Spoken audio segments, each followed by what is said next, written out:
যারা গরম ভাতে একটা আইটেম রান্না করে খেতে চাও তাদের জন্য আই থিঙ্ক এই রেসিপিটা একটা ভালো অপশান হতেই পারে। বেশিক্ষণ টাইম লাগে না, বাস 5 মিনিটের ব্যাপার। আগের দিন যেমন আমি বাড়িতে একাই ছিলাম, তো কী আর করা যাবে, রান্না তো করে খেতেই হবে, তাই না? তো বানিয়ে ফেলেছিলাম চিংড়ি মাছের মালাইকারি। ফ্রিজে ছিল একটু চিংড়ি মাছ, একটু নারকেল কোড়া, ব্যাস কিছুই না, 2 চামচ সরষে, 1 ইঞ্চি আদা, 2 কাঁচা লঙ্কা, 2 শুকনো লঙ্কা দিয়ে ভালো করে পেস্ট করে নিতে হবে। এটা তুমি চাইলে শিলেও বেটে নিতে পারো। এরপর নারকেল কোড়ার মধ্যে চিংড়ি মাছ, নুন, হলুদ আর এই মশলাটাকে দিয়ে ভালো করে মেখে নিয়ে যে কৌটোটা দেখিয়েছিলাম তার মধ্যে ভরে নিয়ে মুখটা আটকে নাও।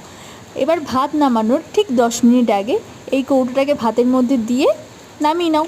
ব্যাস, তোমার ভাতও রেডি, তোমার মালাইকারিও রেডি। ও হ্যাঁ, আর একটা জিনিস বলতে ভুলেই গেছিলাম, কৌটোটা বন্ধ করার আগে কিন্তু 3 চামচ তেল আর 2 কাঁচা লঙ্কা মাস্ট। বাড়িতে যদি এরকম কৌটো না থাকে তাহলে কিন্তু এটা টিফিন বক্সেও করা যেতে পারে। কড়াইয়ের মধ্যে একটু জল দিয়ে টিফিন বক্সটা বসিয়ে দিয়ে তার উপর একটা ঢাকনা দিয়ে মোটামুটি 10 মিনিটের জন্য ফোটালেই হবে।